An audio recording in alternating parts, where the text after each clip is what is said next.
Hello बच्चों, क्या हाल चाल है भाई। सब बढ़िया एकदम। बढ़िया ही होना चाहिए।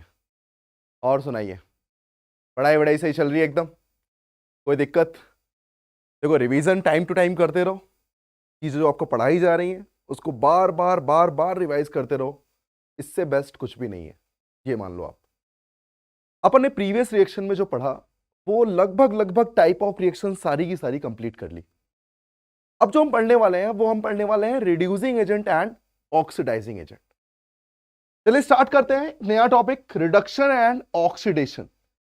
रिडक्शन एंड ऑक्सीडेशन का बेसिक क्या मतलब होता है ये समझेंगे। नेक्स्ट उसके बाद हर एक एजेंट के बारे में समझेंगे एंड देन पीवाईक्यूज करेंगे जो उससे रिलेटेड रिसेंट ईयर में पूछे गए हैं। ठीक है, ये अपना आज का टास्क रहेगा। तो चलिए पेन कॉपी उठा लीजिए फटाफट, एकदम प्रैक्टिस के लिए स्टार्ट हो जाए। पहले ध्यान से सुनेंगे, जब मैं आपको क्वेश्चन प्रैक्टिस करने को दूंगा तो आप क्वेश्चन प्रैक्टिस करेंगे, यही हमें करना है।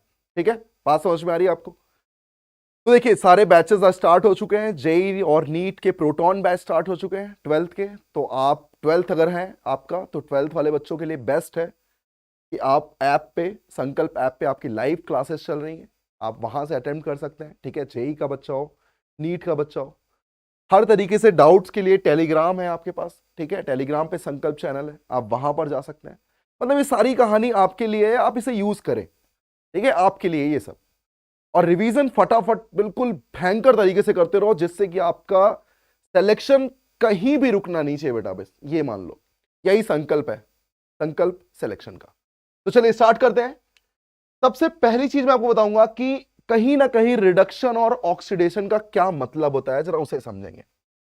अगर मैं बात करूं रिडक्शन, रिडक्शन को हम कई तरीके से समझते हैं।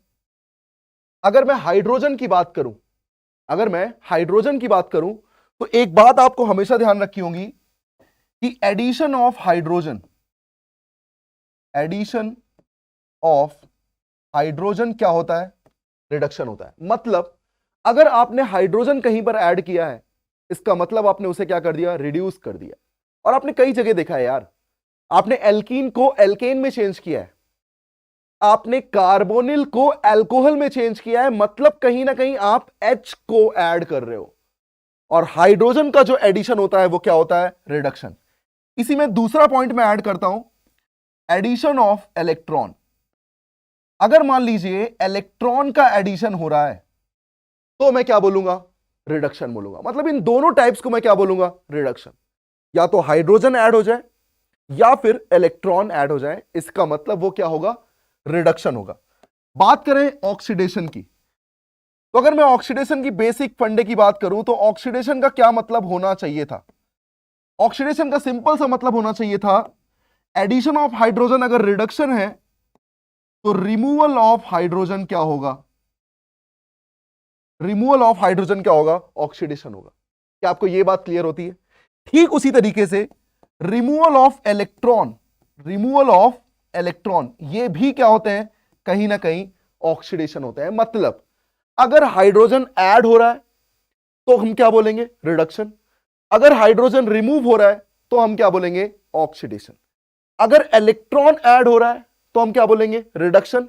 और इलेक्ट्रॉन अगर रिमूव हो रहे हैं तो हम क्या बोलेंगे? ऑक्सीडेशन। मतलब आपको ये बेसिक फंडे क्लियर हो गए कि ऑक्सीडेशन और रिडक्शन का क्या मतलब होता है।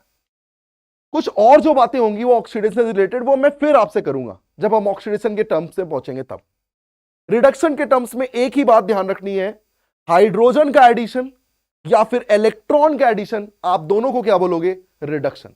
और इसी तरीके से मैं शुरू करने वाला हूं रिड्यूसिंग एजेंट के बारे में। जो रिडक्शन करते हैं उन्हें हम क्या बोलेंगे? Reducing agent. चलिए स्टार्ट करते हैं पहले रिड्यूसिंग एजेंट में, और उसकी रिएक्शन अपन कराने वाले हैं कार्बोनिल कंपाउंड के साथ। किसकी कंपाउंड के साथ? कार्बोनिल कंपाउंड के साथ। कहने का मतलब यहां पर जो हम रिडक्शन पढ़ने वाले हैं वो कहीं ना कहीं reduction with lithium aluminium hydride. क्या नाम है इसका? Lithium aluminium hydride. इसका मतलब कहीं ना कहीं लिथियम एल्युमिनियम हाइड्राइड के साथ रिएक्शन हो रही है। और हाइड्राइड है बेटा, तो हाइड्राइड किस फॉर्म में होता है? H माइनस को बोलते हैं हाइड्राइड। ठीक उसी तरीके से सेकंड आएगा सोडियम बोरोहाइड्राइड, सोडियम बोरोहाइड्राइड। क्या नाम है इसका? Sodium borohydride. एंड तीसरा आता है बेटा डाइबल एच। डाइबल एच इसे बोलते हैं डाई आइसोब्यूटाइल एल्युमिनियम हाइड्राइड। क्या मतलब है इसका? Die isobutyl aluminium hydride. अब ये क्या करते हैं क्या नहीं करते, ये हम इनके अंदर जाके सीखेंगे कि ये हर एक चीजों में किस तरीके से रिएक्शन को प्रोसीड करते हैं। सब अलग अलग अपन पढ़ेंगे। मेन तो ये तीन जो है ना, ये बहुत इंपॉर्टेंट है बेटा, क्योंकि रिडक्शन और ऑक्सीडेशन के कभी मेन क्वेश्चन नहीं आते। इनके क्वेश्चंस के हमेशा स्टेप्स में यूज होते हैं, चेन रिएक्शंस में यूज होते हैं, मतलब इनके बिना क्वेश्चन नहीं हो सकता। इसीलिए मुझे इसे समझना बहुत जरूरी है बेटा। तो चलिए पहला स्टार्ट करते हैं। पहला है लिथियम एल्युमिनियम हाइड्राइड। क्या नाम था इसका? Lithium aluminium hydride. जिसमें है क्या क्या, अगर देखा जाए तो ये क्या है? Li प्लस है और कहीं ना कहीं AlH4 क्या है? माइनस है। यही तो कहानी है। और कई सारे हाइड्रोजन हैं जो कि एल्युमिनियम से एडेड हैं। तो जरा ये बात समझ में आती है कि यार एल्युमिनियम से अगर एडेड है तो यार बोरॉन फैमिली में यहां आता है एल्युमिनियम, और बोरॉन के जस्ट बाद कौन आता है? कार्बन। हम हाइड्रोजन और कार्बन की ईएन को क्या करते हैं? लगभग लगभग सेम मानते हैं। कार्बन और हाइड्रोजन की ईएन को हम लगभग लगभग क्या मानते हैं? सेम मानते हैं। तो सोचो अगर ये डाउन द ग्रुप है तो क्या इनमें डिफरेंस अच्छा खासा होना चाहिए? क्या इसमें डिफरेंस अच्छा खासा होना चाहिए? और जब डिफरेंस अच्छा खासा होगा तो बेटा ईएन के डिफरेंस से मैं एक बात यह कह सकता हूं कि उसमें कहीं ना कहीं जो ईएन का डिफरेंस है वो ज्यादा है। इसका मतलब कहीं ना कहीं उसमें आयनिक कैरेक्टर क्या होगा? ज्यादा होगा। मतलब H माइनस और एल्युमिनियम आसानी से ब्रेक हो सकते हैं, H माइनस फॉर्म में रिलीज हो सकता है क्योंकि ईएन का डिफरेंस है। और ईएन का डिफरेंस होता है तो ड्यू टू इंडक्टिव इफेक्ट क्या कहीं ना कहीं del positive and del negative create होगा। मतलब इजीली पहले ही वो नेगेटिव और पॉजिटिव में क्रिएट हो चुके हैं। तो फिर बचा क्या? H माइनस का अटैक। क्या मुझे यही करना चाहिए था? यहां पर मीडियम में आपके पास एक्वस मीडियम प्रेजेंट होगा। जब भी आपको वाटर चाहिए होगा आपको वाटर प्रेजेंट मिलेगा। मतलब कहानी में क्या होगा? कहानी में एल्युमिनियम और हाइड्रोजन के बीच में ईएन का डिफरेंस है। ईएन का डिफरेंस अच्छा खासा है, इसीलिए ये स्ट्रॉन्ग रिड्यूसिंग एजेंट में आते हैं। किस में आते हैं? Strong reducing agent. Strong reducing agent का मतलब ये होता है कि ये सबको रिड्यूस कर देता है। किसको किसको रिड्यूस करेगा ये मैं आपको बताऊंगा, लेकिन क्या ये सबको रिड्यूस कर देगा? अब मैं एक एक करके आपको रिडक्शन समझाने वाला हूं, जो कि ये रिडक्शन किस प्रोसेस के थ्रू करते हैं, क्या मैकेनिज्म फॉलो करते हैं, ये मैं आपको बताने वाला हूं। तो आपको यह बात समझ में आ गई कि ये स्ट्रॉन्ग क्यों है? क्योंकि आसानी से एल्युमिनियम और H रिलीज हो सकते हैं, और जब H रिलीज हो सकता है H माइनस फॉर्म में, तो क्या वो कहीं ना कहीं जाकर ऐड भी तो हो सकता है। और हाइड्रोजन का एडिशन क्या कहलाता है? हाइड्रोजन का एडिशन रिडक्शन कहलाता है। इसीलिए मैं आपसे कह रहा हूं कि हाइड्रोजन कभी भी अगर ऐड हो, इसका मतलब वो कौन सा प्रोसेस है? रिडक्शन प्रोसेस है। चलिए मैं आपको बताता हूं किस तरीके से रिएक्शन होती है। मान लीजिए मैंने पहली रिएक्शन की एल्डिहाइड के साथ, समझिएगा जरा, कार्बोनिल कंपाउंड लेकर चल रहे हैं हम। एल्डिहाइड के साथ रिएक्शन कर रहा हूं, मतलब कहीं ना कहीं मैंने क्या ले लिया? RCHO ले लिया। क्या ले लिया है? RCHO। और रिएक्शन हो रही है लिथियम एल्युमिनियम हाइड्राइड के साथ। क्या ये लिथियम एल्युमिनियम हाइड्राइड में कहीं ना कहीं H माइनस फॉर्म प्रेजेंट है? क्योंकि H किस फॉर्म में रिलीज होने वाला है? माइनस फॉर्म में। अब बात आती है कि H माइनस कहां पर ऐड होना चाहिए? कहां पर ऐड होना चाहिए? क्या मुझे दिख रहा है कि यार इस जगह पर ईएन का डिफरेंस है डेल नेगेटिव और डेल पॉजिटिव है? इसका मतलब ये H माइनस न्यूक्लियोफिलिक एडिशन के थ्रू एक बॉन्ड ऐड होगा तो एक बॉन्ड ब्रेक होगा। क्या यही होना चाहिए था? मतलब इसने कौन सी मैकेनिज्म फॉलो की? NAR mechanism. तो मुझे बताइए सब कुछ किस पर रिएक्टिविटी डिपेंड करने वाली है? डेल पॉजिटिव चार्ज, क्योंकि ये सारी कहानी हमने कहां पढ़ी थी? NAR में। तो मुझे ये कहानी क्लियर है कि ये NAR मैकेनिज्म के थ्रू सॉल्व होगा। मतलब सोच के देखो, अगर कीटोन और एल्डिहाइड को रिडक्शन के थ्रू रिड्यूस करना है तो क्या ये एल्डिहाइड को पहले रिड्यूस करेगा क्योंकि रिएक्टिविटी फास्ट है, और कीटोन को बाद में रिड्यूस करेगा क्योंकि रिएक्टिविटी स्लो हो जाती है। मतलब आपसे ये रिएक्टिविटी पूछ सकता है। तो आपको ध्यान क्या रखना होगा? आपको ध्यान ये रखना होगा कि lithium aluminium hydride H minus form में रिलीज हो रहा है, और H माइनस जब न्यूक्लियोफिलिक एडिशन कर रहा है, इसका मतलब कहीं ना कहीं ये NAR मैकेनिज्म को यूज कर रहा है। तो सारी रिएक्टिविटी किस पर डिपेंड करेगी? NAR पे। चलिए आगे की बात करते हैं। H माइनस ने अटैक किया, O पे माइनस आया, तो फाइनली ये O माइनस क्या करना चाहिए था? फाइनली ये O माइनस सोल्यूशन से H प्लस ले लेगा। मतलब जो एक्वस सोल्यूशन प्रेजेंट है उससे क्या ले लेगा? H plus. और H प्लस लेते ही ध्यान से देखिएगा बेटा, क्या कहीं ना कहीं ये RCH2OH में चेंज हो चुका है। और RCH2OH मतलब कहीं ना कहीं देखिए एल्डिहाइड से अल्कोहल में चेंज हो गया है। किस में चेंज हो गया है? एल्डिहाइड से अल्कोहल में। आपने किया क्या है? हाइड्रोजन का एडिशन।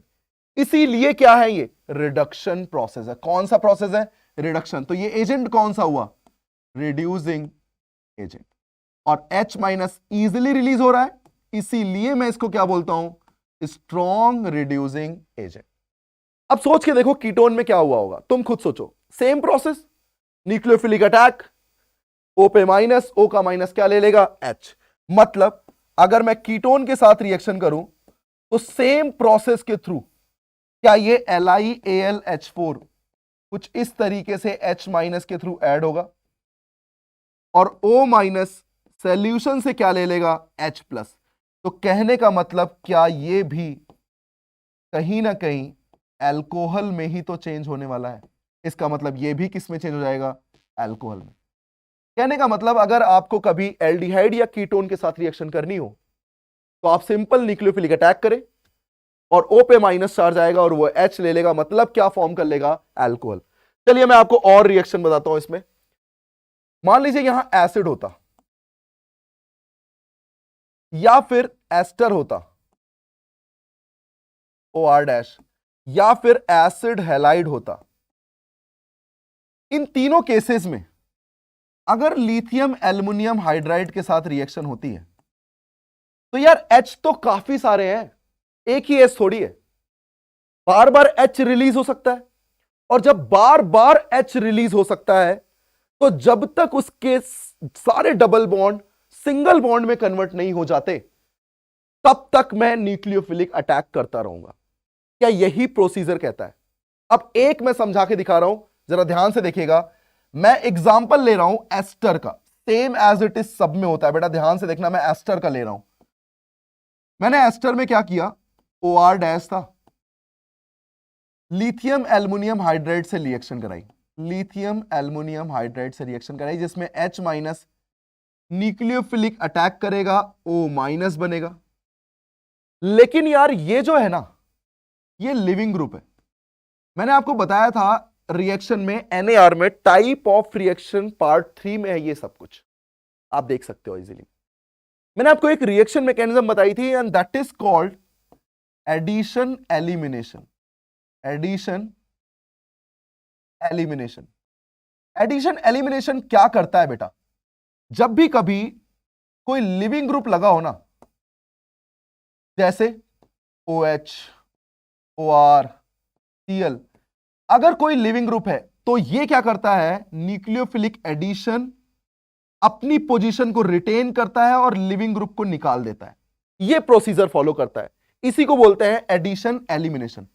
तो क्या इसे अपनी पोजीशन को रिटेन करना चाहिए और OR नेगेटिव को बाहर निकाल देना चाहिए? तो बताओ मेरे पास बन के क्या आएगा, जरा ध्यान से देखिएगा।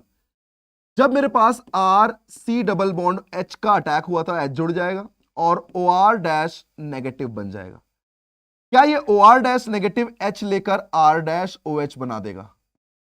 और ये एल्डिहाइड मैंने अभी आपके सामने मैकेनिज्म की थी, क्या ये अटैक करेगा और ये RCH2OH में कन्वर्ट हो जाएगा। मतलब कार्बोनिल वाले पार्ट को अलग अल्कोहल, OR वाले पार्ट को अलग अल्कोहल। क्या यही प्रोसीजर होना चाहिए था? तो आपको करना क्या चाहिए? कार्बोनिल वाले पार्ट को अलग अल्कोहल और OR वाले पार्ट को अलग अल्कोहल। मान लीजिए अगर ये कुछ इस तरीके से साइक्लिक फॉर्म में होता, मान लीजिए कुछ साइक्लिक फॉर्म में कुछ इस तरीके से होता है, और यहां ऑक्सीजन लगा हुआ है, लिथियम एल्युमिनियम हाइड्राइड से रिएक्शन हो रही है। क्या मैंने आपसे कहा कार्बोनिल वाला पार्ट अलग अल्कोहल और ऑक्सीजन वाला पार्ट अलग अल्कोहल, मतलब जो आंसर होता, क्या ये अल्कोहल अलग बन जाता और ये अल्कोहल अलग बन जाता? क्या ये होना चाहिए था? तो आपको ये समझ में आया कि किस तरीके से आप किसी एस्टर को, किसी कार्बोक्सिलिक को और किसी एसिड हैलाइड को जब आप कन्वर्ट करोगे लिथियम एल्युमिनियम हाइड्राइड के साथ, तो क्या ये RCH2OH में कन्वर्ट होना चाहिए प्लस वाटर? क्या ये RCH2OH एंड R-OH में होना चाहिए? And this is RCH2OH plus HCl, क्योंकि जब ये रिमूव होगा, सोचो सब में प्रोसेस क्या किया है, एडिशन एलिमिनेशन। एक बार एल्डिहाइड बनेगा, एल्डिहाइड फर्दर रिड्यूस हो जाएगा, एक बार एल्डिहाइड बनेगा और एल्डिहाइड फर्दर रिड्यूस हो जाएगा, एक बार एल्डिहाइड बनेगा, मतलब कौन सा प्रोसेस कर रहे हो, एडिशन एलिमिनेशन। तो एक बात बिल्कुल क्लियर हो गई कि ऑक्सीजन कंटेनिंग जो कार्बोनिल है, क्या वो लिथियम एल्युमिनियम हाइड्राइड के साथ, एक बात तो समझ में आती है कि लिथियम एल्युमिनियम हाइड्राइड के साथ ये किस में चेंज हो जाते हैं, ये अल्कोहल में चेंज हो जाते हैं। मतलब ये जो रिड्यूसिंग एजेंट है, क्या ये स्ट्रॉन्ग रिड्यूसिंग एजेंट है, ये सबको रिड्यूस करेगा।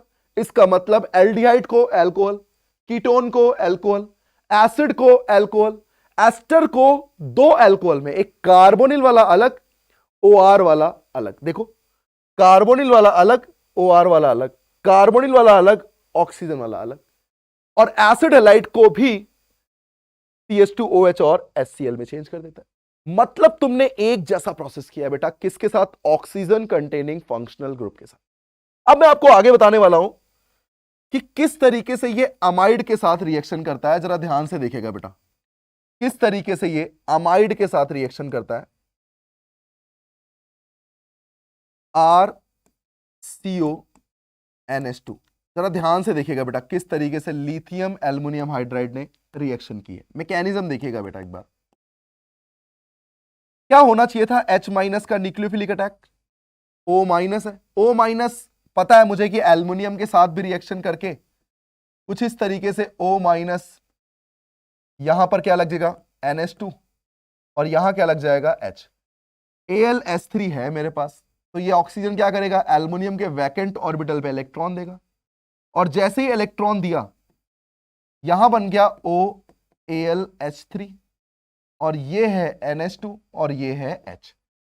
अब क्या होता है, ये नाइट्रोजन अपना लोन पेयर डीलोकलाइज करता है और ऑक्सीजन को फ्री करता है, क्योंकि O- एक अच्छा लिविंग ग्रुप है। तो मुझे बताओ, क्या फाइनली यहां RC डबल बॉन्ड NH और ये H आना चाहिए? क्या H- फिर से अटैक कर सकता है? और जब फिर से अटैक करेगा तो तुम मुझे बताओ, कार्बन और नाइट्रोजन में कहां डेल पॉजिटिव है, यहां पे। तो H- का अटैक कहां होना चाहिए था, C पे, और बॉन्ड को कैसे तोड़ना चाहिए था, ऐसे, और N नेगेटिव क्या ले लेता, H। तो क्या फाइनली अगर मैं बात करूं तो यह बनना चाहिए था RCH2NH2। तो बिल्कुल सिंपल हो गया बेटा, ऑक्सीजन कंटेनिंग हो तो अल्कोहल बनाते हैं, ऑक्सीजन कंटेनिंग हो तो क्या बनाते हैं, अल्कोहल। और अगर नाइट्रोजन कंटेनिंग आ गया, तुरंत आप समझ लो इसको कैसे चेंज करना है, इसको चेंज करना है फुल तरीके से रिडक्शन और नाइट्रोजन कंटेनिंग कंपाउंड RCH2NH2। ये है इसका प्रोसेस। तो बहुत सिंपल सा हो गया कि अगर मैं लिथियम एल्युमिनियम हाइड्राइड के साथ रिएक्शन कराऊं, तो लिथियम एल्युमिनियम हाइड्राइड के साथ ये क्या बनाता है, CH3CH2NH2। क्या आपको यह बात क्लियर हो गई है? चलिए आगे की बात करते हैं। And next is CN, nitrile किस तरीके से रिड्यूस होता है, जरा ये समझ लीजिएगा। लिथियम एल्युमिनियम हाइड्राइड, क्या ये H माइनस के फॉर्म में अटैक करेगा C पे, N पे नेगेटिव आएगा? सोच के देखो, क्या यही प्रोसेस बार बार होना चाहिए था? और जब यही प्रोसेस बार बार होना चाहिए था, तो क्या मैं कह सकता हूं कि एक कहानी में कि यार N पे नेगेटिव आएगा, N का नेगेटिव H ले लेगा? इसका मतलब क्या पहले प्रोसीजर में ये बनना चाहिए था, एंड देन H माइनस फिर से अटैक करेगा, N पे फिर से नेगेटिव आएगा, N नेगेटिव फिर से इलेक्ट्रॉन ले लेगा। मतलब कहीं ना कहीं ये भी क्या बनने वाला है, एक अमाइन बनने वाला है। क्या बनने वाला है? एक अमाइन। तो बहुत सिंपल सी बात हो गई यार, कि जब तुमसे बोले oxygen containing aldehyde, ketone, acid, acid halide, ester, alcohol बना दो। और जब भी तुमसे नाइट्रोजन का इंट्रोडक्शन दे दे, CN, अमाइड, तुरंत क्या कर दो? OH नहीं, अमाइन बना दो। क्या बना दो? अमाइन। अब जरा एक फाइनल देखिएगा जरा, अगर मेरे पास मान लीजिए ये है अपने पास CH3 CHO, जरा ध्यान से देखिएगा बेटा, ये है अपने पास CH3 CO CH3, ये है मेरे पास CH3 CO OH, CH3 CO OC2H5 and CH3 CO Cl। मान लीजिए मैं यहां पर क्या कर रहा हूं, मैं यहां कर रहा हूं रिडक्शन, और रिडक्शन कर रहा हूं मैं किसके साथ? रिडक्शन कर रहा हूं मैं लिथियम एल्युमिनियम हाइड्राइड के साथ। किसके साथ रिएक्शन कर रहा हूं मैं? लिथियम एल्युमिनियम हाइड्राइड के साथ। मुझे बताओ, कीटोन एल्डिहाइड किस में चेंज होना चाहिए? अल्कोहल में, RCH2OH। कीटोन किस में चेंज होना चाहिए? R, T पे आ जाएगा OH एंड R। बताइएगा एसिड, एसिड किस में चेंज होना चाहिए? आप बताइए फटाफट। CH3 CH2OH plus water. अब यहां मैं R की बात इसलिए नहीं कर रहा हूं, ठीक है, R आपको पता है कि यार मैंने जनरल एक लिया है, और जनरल जब लिया है इसका मतलब इस पैटर्न के थ्रू क्या बनता? CH3 CH2OH, CH3 C पे OH एंड CH3। इससे बताइएगा कार्बोनिल वाला अलग अल्कोहल, ऑक्सीजन वाला अलग अल्कोहल, क्या बनता? CH3 CH2OH और C2H5OH, CH3 CH2OH और C2H5OH।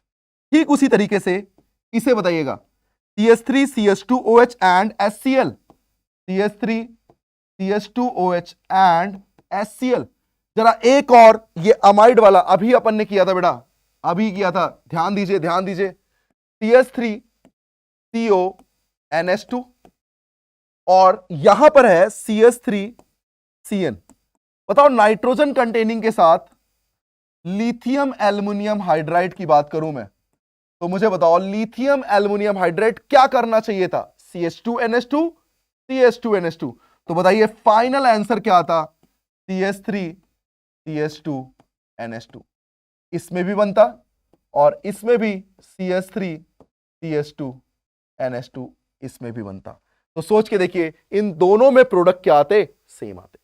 तो आपसे मैं यही कहना चाह रहा हूं कि अगर कार्बोनिल कंटेनिंग है तो अल्कोहल, और अगर नाइट्रोजन कंटेनिंग है तो अमाइन। सिंपल सा हो गया लिथियम एल्युमिनियम हाइड्राइड के रिडक्शन पार्ट। अच्छा मान लो यही अमाइड साइक्लिक में होता, तो यार कोई दिक्कत नहीं है भाई, अमाइड अगर साइक्लिक में है और लिथियम एल्युमिनियम हाइड्राइड से रिएक्शन हो रही है, तो मुझे पता है ना भाई कि यार ये CH2NH2 में चेंज होता है, ये तो टूटता ही नहीं है, और जब टूटता ही नहीं है तो मुझे बताओ इसका फाइनल आंसर क्या हो जाएगा? CH3 CH2NH2। क्या ये कहीं पर भी OH लगाएगा? नहीं। लेकिन अगर एस्टर होता तो ऑक्सीजन अलग बनता, कार्बोनिल अलग बनता। मेरे ख्याल से आपको ये पूरा क्लियर हो गया होगा लिथियम एल्युमिनियम हाइड्राइड। चलिए आगे बढ़ते हैं। नेक्स्ट हम सीखेंगे सोडियम बोरोहाइड्राइड के बारे में। ये किसके किसके साथ रिएक्शन देता है, और ये पहली चीज स्ट्रॉन्ग रिड्यूसिंग है या माइल्ड रिड्यूसिंग है, इसे देखते हैं। एक चीज बताओ, कार्बन की बात करूं तो यहां पर क्या है, बोरॉन, यहां पे क्या था, एल्युमिनियम, और ये है सोडियम बोरोहाइड्राइड, मतलब Na+BH4-। मतलब सोचो बोरॉन और हाइड्रोजन की बात हो रही है, और कार्बन के बराबर लगभग लगभग मैं किसको मानता हूं, मैं लगभग लगभग हाइड्रोजन को मानता हूं। तो जब एल्युमिनियम के साथ था ये, तो ईएन का डिफरेंस ज्यादा था,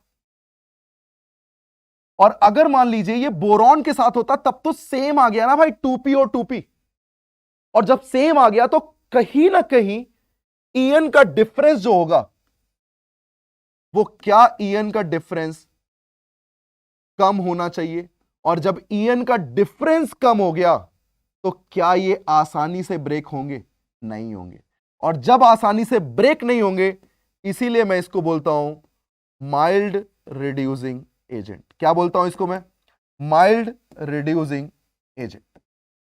तो ये बात समझ में आती है कि मैंने उसे स्ट्रॉन्ग क्यों बोला, क्योंकि वो आयनिक कैरेक्टर, ईएन का डिफरेंस ज्यादा था, डिफरेंस ज्यादा था तो वो आसानी से ब्रेक हो सकता है।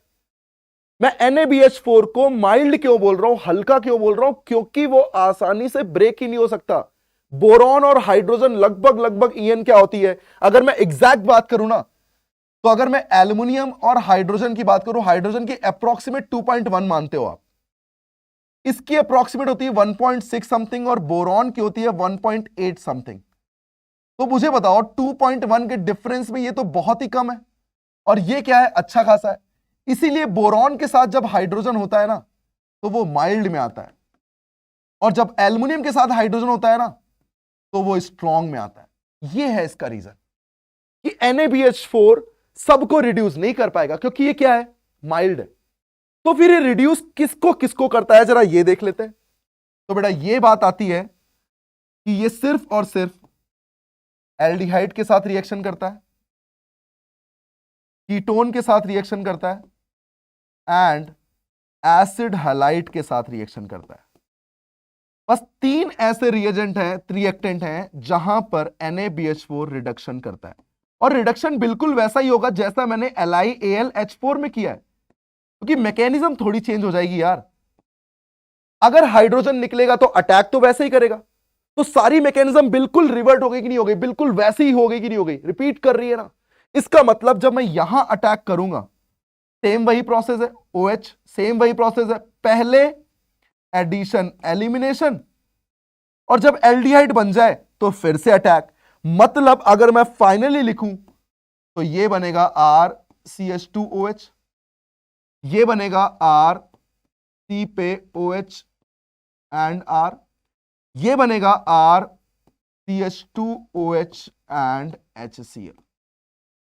ध्यान रखिएगा, ना तो ये एसिड के साथ रिएक्शन करता है, ना ये एस्टर के साथ रिएक्शन करता है, और ना ही ये अमाइड और नाइट्राइल के साथ रिएक्शन करता है।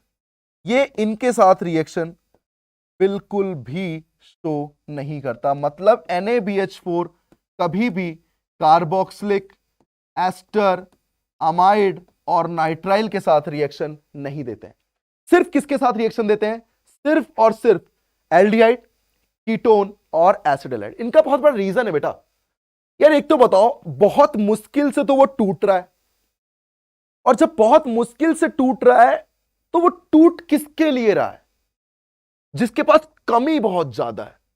कमी को पूरा करने वाला कोई है ही नहीं। इनके पास ऑक्सीजन के लोन पेयर है, कमी पूरी कर देंगे, ऑक्सीजन के लोन पेयर है, नाइट्रोजन का लोन पेयर है, और जब कमी पूरी ही हो गई तो फिर वो इतना रिस्क लेके टूटेगा क्यों, कि कमी तो है ही नहीं, अटैक क्यों करोगे भाई। एक आदमी आपके सामने मर रहा हो तो आप एक बार उसकी हेल्प कर दोगे, चाहे आप किसी भी परेशानी में हो, आप करोगे ही करोगे हेल्प।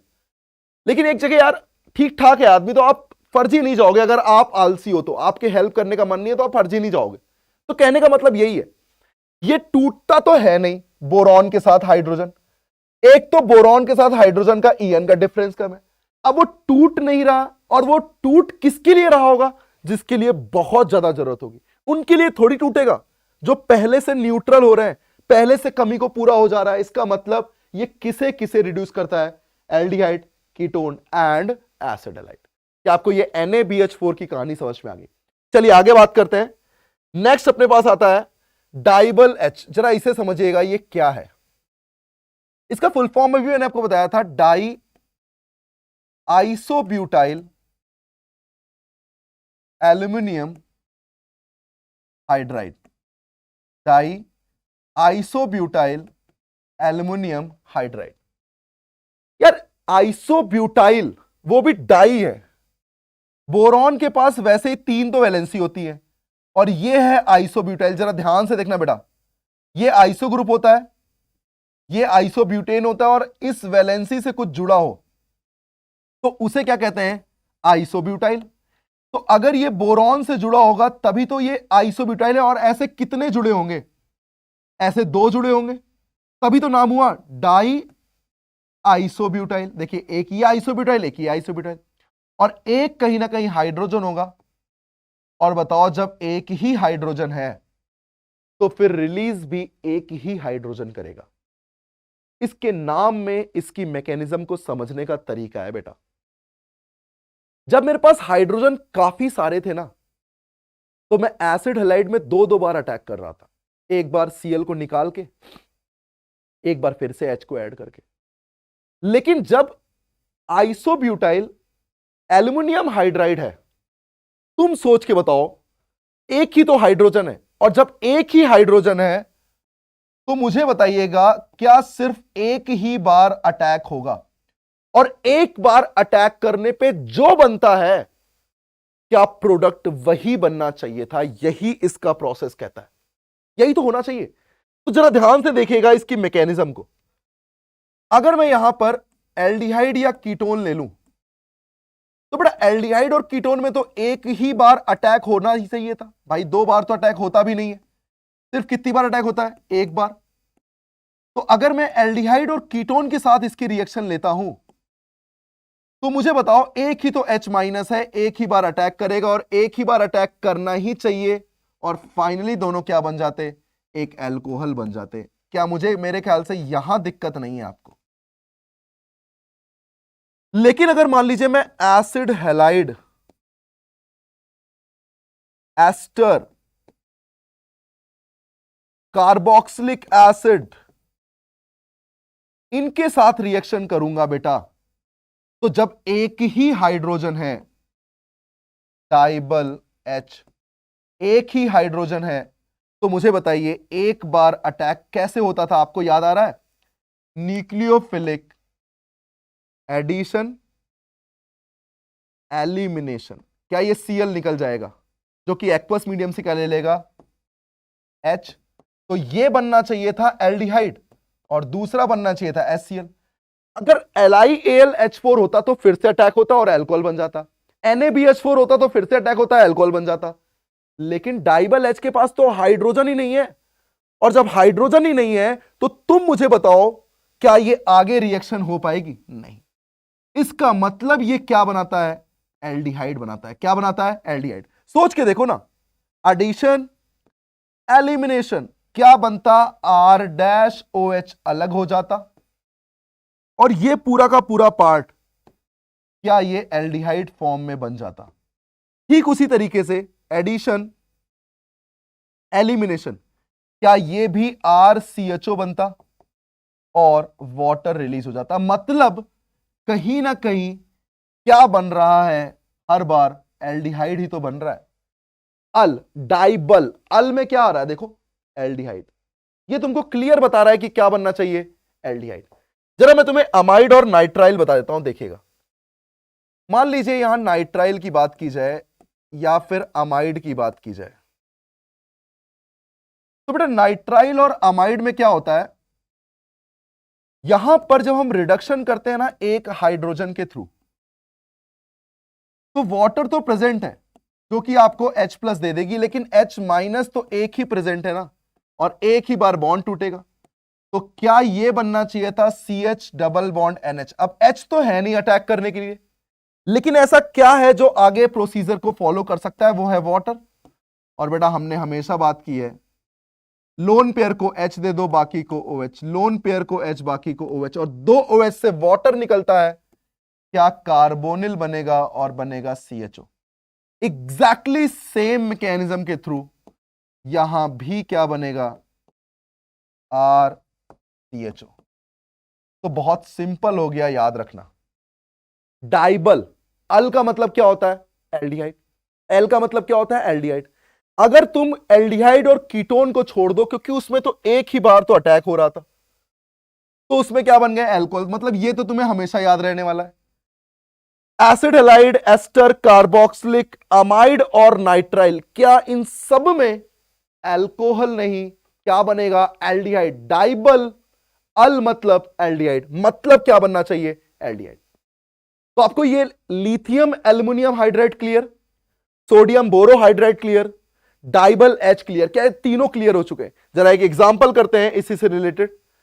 ये है एग्जांपल, जरा ध्यान से अटेम्प्ट करिएगा बेटा, कि एसिड हैलाइड को क्या करता है, लिथियम एल्युमिनियम हाइड्राइड, जो कि स्ट्रॉन्ग रिड्यूसिंग एजेंट है। डाइबल एच क्या करते हैं, जरा बहुत ध्यान से पहला क्वेश्चन करेंगे। चलिए फटाफट, चलिए मैं आपको बताता हूं आंसर, सुनिएगा।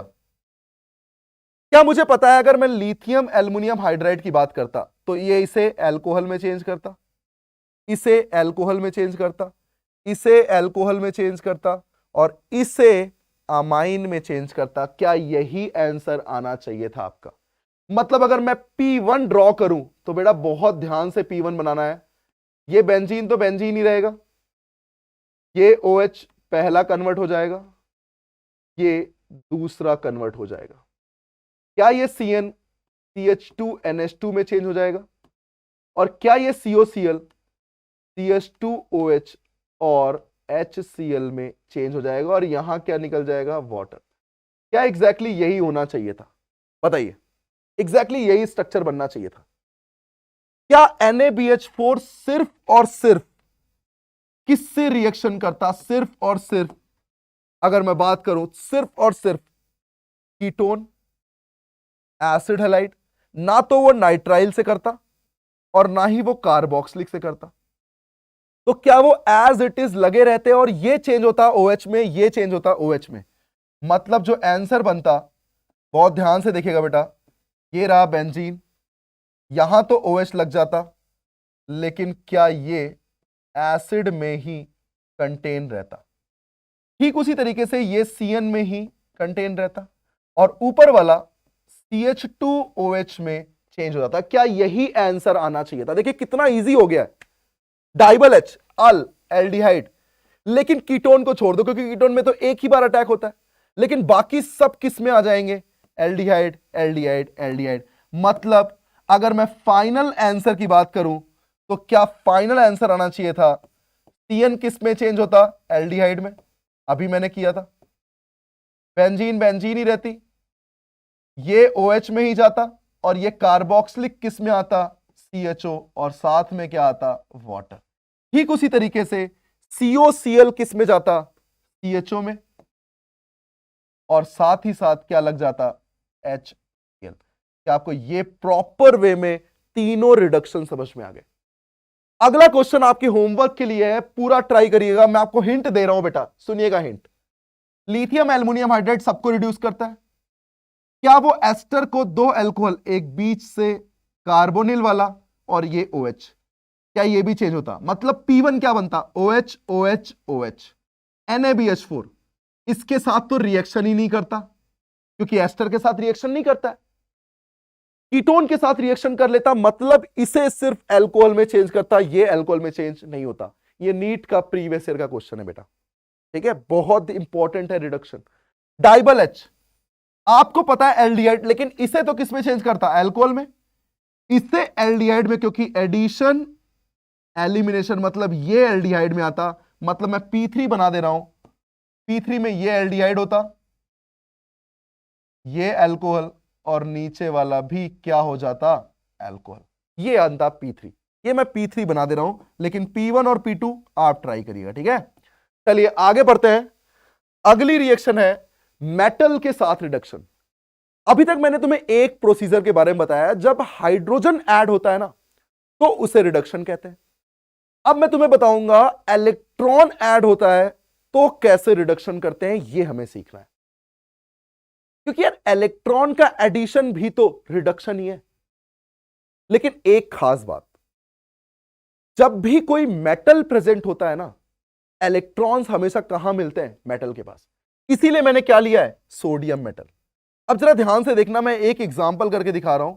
मान लीजिए मेरे पास CHO होता और रिएक्शन होती सोडियम प्लस C2H5OH। मैं क्यों यहां पर C2H5OH ले रहा हूं, इसका मतलब अभी आपको समझ में आ जाएगा।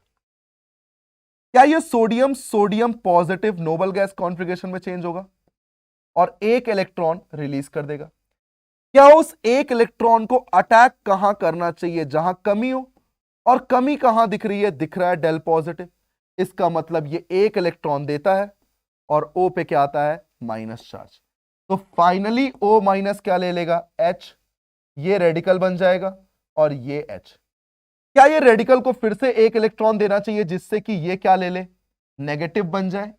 दो इलेक्ट्रॉन के साथ जब नेगेटिव बन जाएगा बेटा, तो अब बताओ फिर से ये क्या ले लेगा? H plus. और कहीं ना कहीं ये H प्लस किससे मिल रहा है? बार बार एसिड से।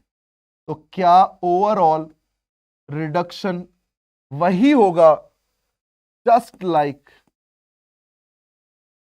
LiAlH4। आंसर में कोई चेंज नहीं आता, बस मैकेनिज्म कौन सी होती है? Radical mechanism. सब में एक जैसा काम होगा बेटा, सब में एक जैसा काम। तो क्या मैं यहां पर डायरेक्टली लिख सकता था कि अगर मान लीजिए एल्डिहाइड है, कीटोन है, एसिड है, एस्टर है, कुछ भी हो, acid halide, ester, nitrile, amide, इन सबको अगर मैं बिल्कुल वैसे ही रिडक्शन करता है, बिल्कुल वही आंसर आता है। मतलब सब में अगर मैं सोडियम प्लस C2H5OH ले लूं, तो मुझे बताओ सब में अगर रिडक्शन करूं तो आंसर वही आता है जो हमने कहां पर किया था? लिथियम एल्युमिनियम हाइड्राइड के साथ। तो क्या एग्जैक्टली यहां पर भी ऐसा ही होना चाहिए? मतलब ये बन जाएगा RCH2OH, ये बन जाएगा RCHOH और R, ये बन जाएगा RCH2OH और HCl, ये बन जाएगा RCH2OH और R-OH, और ये CN क्या नाइट्रोजन कंटेनिंग हमेशा अमाइन में चेंज होता है? देखो इलेक्ट्रॉन ऐड होता, नेगेटिव बनता है, इन पे H ले लेता, फिर से इलेक्ट्रॉन एक देता, नेगेटिव बनता है H, दोनों जगह क्या रुक गए? HH, एक बॉन्ड और तोड़ो HH, यही तो बनता। इसको बोलते हैं मैंडियस रिडक्शन। क्या बोलते हैं इसको? मैंडियस रिडक्शन। मतलब सोडियम प्लस C2H5OH अगर CN को रिड्यूस करता है तो उसका क्या नाम है? That is called Mendius reduction. तो क्या आपको ये मेटल के साथ रिडक्शन का आपको पूरा आइडिया हो गया? तो अपन ने क्या क्या सीखा? Lithium aluminium hydride, sodium borohydrate, DIBAL H। कितना क्लियर है? एकदम बिल्कुल फाइन। नेक्स्ट आता है मेटल के साथ रिडक्शन, जो कि बिल्कुल वही प्रोडक्ट देता है जो लिथियम एल्युमिनियम हाइड्राइड देता है। तो ये भी क्लियर हो गया। अब मैं आपको बता रहा हूं हाइड्रोजन किस तरीके से रिएक्शन करता है रिडक्शन में, वो भी मेनली कार्बोनिल कंपाउंड के साथ। तो समझिएगा जरा, यहां पर दो टाइप की रिडक्शन होती है।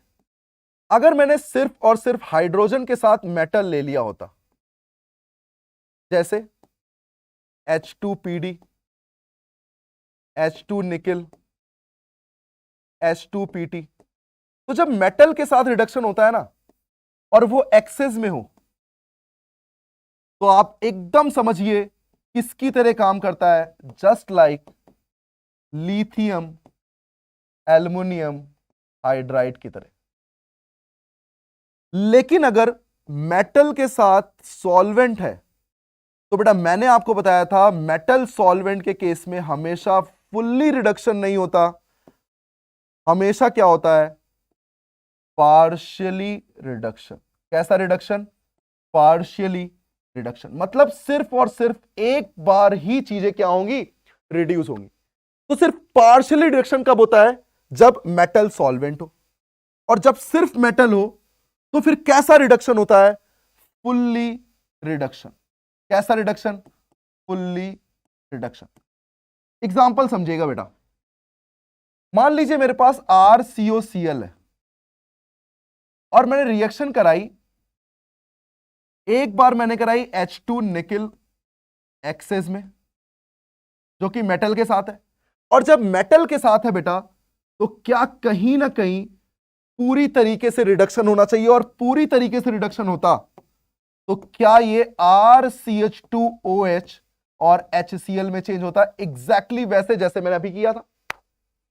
लेकिन अगर ये मेटल सॉल्वेंट के साथ होता, PdPaSO4 मेटल सॉल्वेंट H2 के साथ, तो जब मेटल सॉल्वेंट होगा तो एक ही बार रिडक्शन होगा, और एक ही बार रिडक्शन में क्या होता है? Partial reduction. तो यहां बनता एक एल्डिहाइड, और इसे बोलते हैं बेटा रोजनमुंड रिडक्शन। कौन सा रिडक्शन?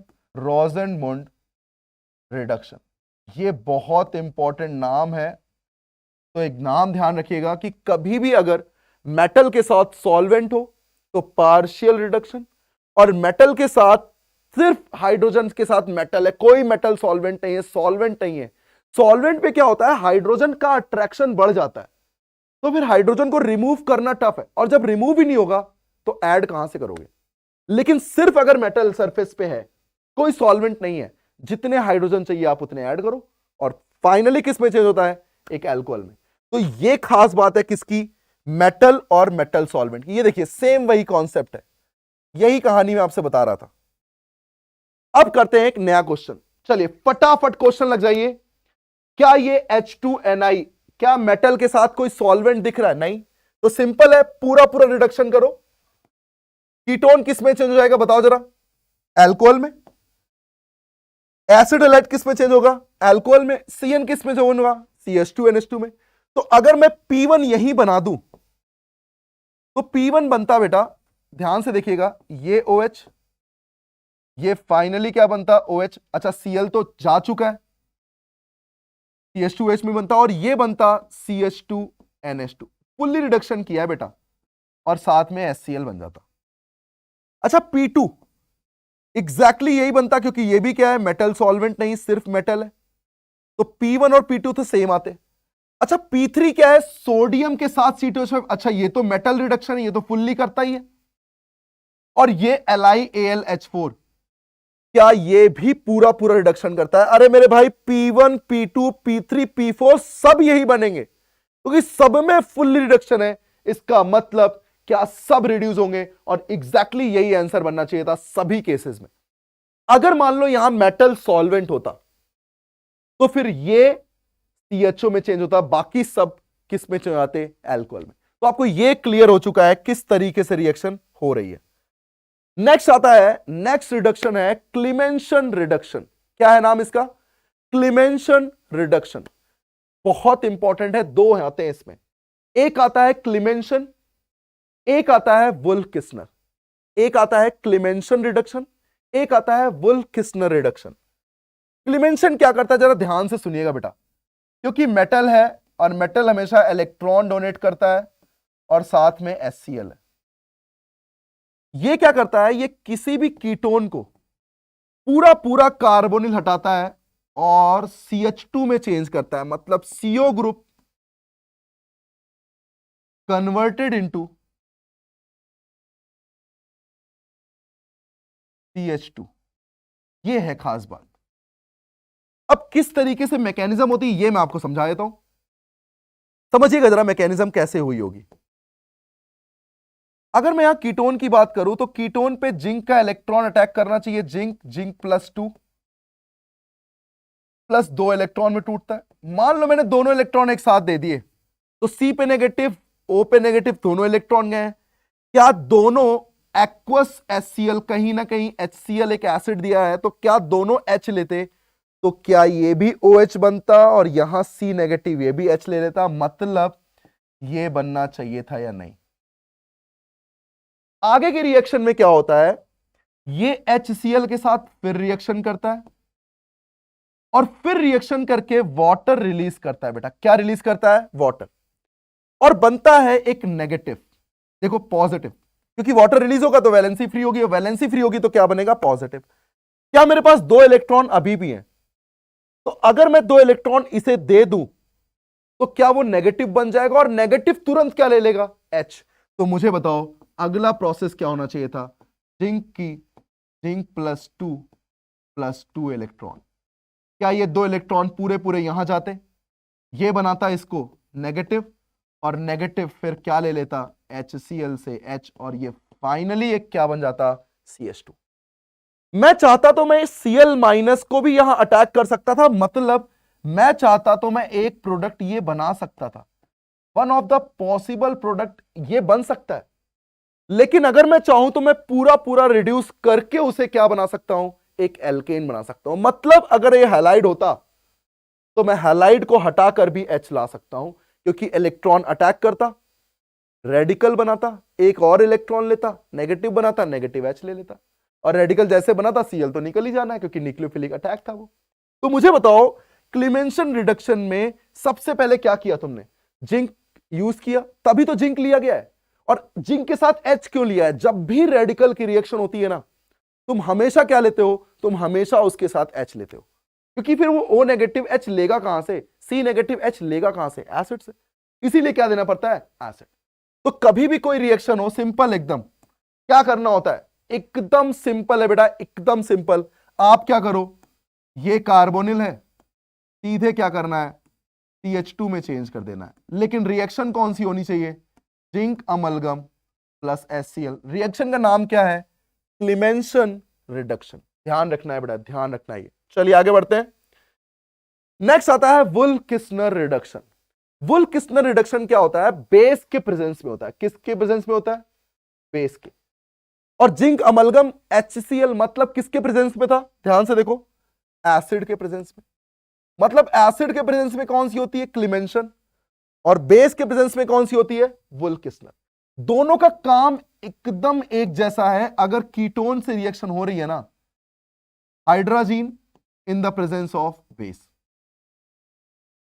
क्या ये दोनों क्या करते? CO को किस में चेंज करते हैं? CH2 में। मतलब CO group converted into CH2 group. Simple. CO किस में चेंज होता है? CH2 में। अब कैसे रिएक्शन होती है इसे देख लेते हैं। यहां भी कुछ ऐसा ही कुछ हुआ होगा, लेकिन कैसे हुआ होगा ये देखने वाला है। जरा देखिएगा, आपने मैकेनिज्म पार्ट में एक बात आपको समझ में आनी चाहिए बेटा, कि कभी भी अगर कीटोन कंटेनिंग के साथ हाइड्रोजन की रिएक्शन होती है ना, तो आपने सीखा हुआ है, मैंने आपको पढ़ाया था रिएक्शन पार्ट 3 में बेटा, हाइड्रोजन फॉर्मेशन। क्या ये नाइट्रोजन के थ्रू वाटर रिलीज होता है? और नाइट्रोजन की दोनों वैलेंसी किससे जुड़ जाती है? N, और ये NH2। यही तो होना चाहिए था। अब मेरे पास क्या है? बेस है। बेस क्या करता है? बेस अब कर क्या सकता है? सोचो, N को तुमने हमेशा, चाहे वो डाइजोटाइजेशन रिएक्शन हो, तुमने इसे N2 बनाने की कोशिश की है कैसे भी करके। तो अगर ये बेस इसका H ले ले तो क्या ये नेगेटिव बना सकता है?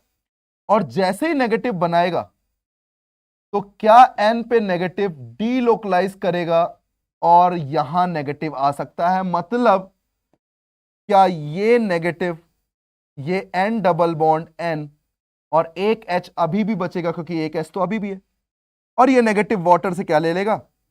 वाटर से ले लेगा H।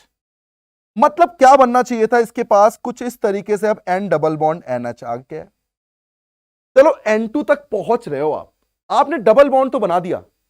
आप एक काम करो, ट्रिपल बना दो। आप ट्रिपल कैसे बनाओगे? फिर से वही काम, फिर से बेस क्या करेगा?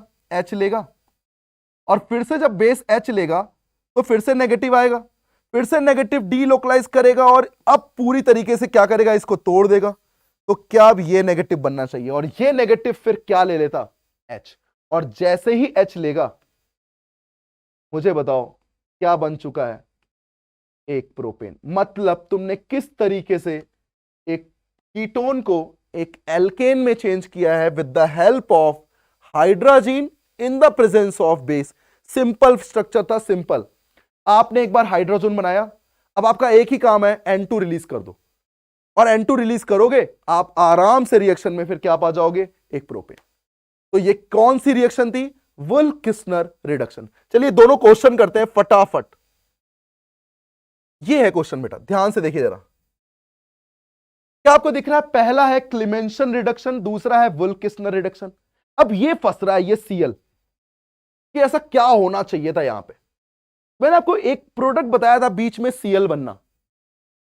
क्या मैं इलेक्ट्रॉन के थ्रू सीएल को भी हटा सकता हूं, एच जोड़ सकता हूं? मतलब आप इसे क्या कर सकते थे, आप इस 5 मेंबर्ड को अगर आप ध्यान से देखिए तो आप इस 5 मेंबर्ड में सीओ को तो चेंज कर दिया आपने। क्या आप फाइनली आप इलेक्ट्रॉन से अटैक करके ये बना सकते थे फाइनली। और यहां पर ये तो बन ही जाएगा, इतना तो कंफर्म है यार। बेस है तो बेस के थ्रू न्यूक्लियोफिलिक सब्स्टिट्यूशन से मैं OH भी तो लगा सकता हूं with the help of SN2, क्योंकि बेस तो अभी भी प्रेजेंट है। तो एक छोटी छोटी से चेंज, क्योंकि जब तक डबल बॉन्ड है ना आप पहचान ही नहीं पाओगे कि वुल्फ-किस्नर कौन सी है, क्लेमेंशन कौन सी है। लेकिन अगर कोई चीज ऐसी लगा देना तो जरूर डिफरेंशिएट किया जा सकता है। जब बेस है तो बेस लग सकता है, और जब इलेक्ट्रॉन है तो इलेक्ट्रॉन अटैक करके नेगेटिव बनेगा, और नेगेटिव को H लेना चाहिए, इसीलिए एल्केन बना दिया। मतलब दोनों में डिफरेंस है बेटा। बाकी सिंपल क्वेश्चन तो आपसे होगा ही होगा ना यार, सिंपल किससे नहीं होगा बताओ? सिंपल तो होना ही होना है। गेम कहां फंसता है? गेम फंसता है ऐसे क्वेश्चंस पे जहां पर कुछ लगा दिया जाए। बाकी में क्या करना है? बाकी सिंपल है। ये रहा कार्बोनिल, हटा के CH2 लगा दिया, खत्म। जिंक अमलगम क्लेमेंशन में भी सेम लगा दिया, वुल्फ-किस्नर में भी सेम लगा दिया। मतलब कहानी बिल्कुल क्या हो चुकी है, सेम हो चुकी है। नेक्स्ट आता है पार्ट ऑक्सीडेशन का। अब पहली बात आती है ऑक्सीडाइजिंग एजेंट कैसे होते हैं। इसे लिखा हुआ है माइल्ड ऑक्सीडाइजिंग एजेंट। मैं आपको ये पहले ऑक्सीडेशन के बारे में बताता हूं, फिर ये जो पार्ट है ना ये आपको बहुत आराम से समझ में आ जाएगा। पहले आपको समझना होगा कि ऑक्सीडेशन का रियल मतलब क्या होता है। जैसे मैंने आपको बताया कि ऑक्सीडेशन का सिंपल सा मतलब होता है रिमूवल ऑफ हाइड्रोजन या फिर रिमूवल ऑफ इलेक्ट्रॉन। सही कह रहा हूं मैं? ये अपन बेसिक बात जानते हैं। अगर मैं ऑक्सीजन के टर्म्स में बोलूं तो ऑक्सीजन के टर्म में ऑक्सीजन का एडिशन भी क्या कहलाता है? ऑक्सीडेशन। मतलब एक और बात समझ में आई कि एडिशन ऑफ ऑक्सीजन भी क्या कहलाता है? ऑक्सीडेशन कहलाता है। मतलब अब मैं यहां पर आपको ऑक्सीडेशन करके दिखाने वाला हूं कि किस तरीके से ऑक्सीजन के ऐड होने से कैसा ऑक्सीडेशन होता है। उसे समझने के बाद ये आपको इजीली समझ में आ जाएगा। जैसे अब यहां पर दो तरीके से बात समझ में आती है। पहला आता है माइल्ड ऑक्सीडाइजिंग एजेंट, या फिर मैं बोलूं माइल्ड ऑक्सीडेशन प्रोसेस। मतलब पहला आपको समझना है माइल्ड ऑक्सीडेशन प्रोसेस, फिर मैं आपको बताऊंगा स्ट्रॉन्ग ऑक्सीडाइजिंग एजेंट प्रोसेस जो करते हैं वो क्या होते हैं, एंड स्ट्रॉन्ग ऑक्सीडेशन के साथ हीट क्या करती है ये समझना है। मतलब 3 तरीके के ऑक्सीडेशन आपको समझने हैं।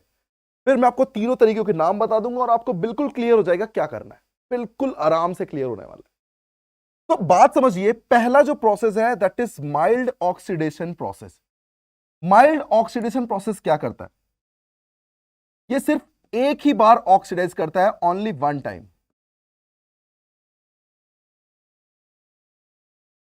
जैसे मान लीजिए मेरे पास कोई 1 डिग्री एल्कोहल है।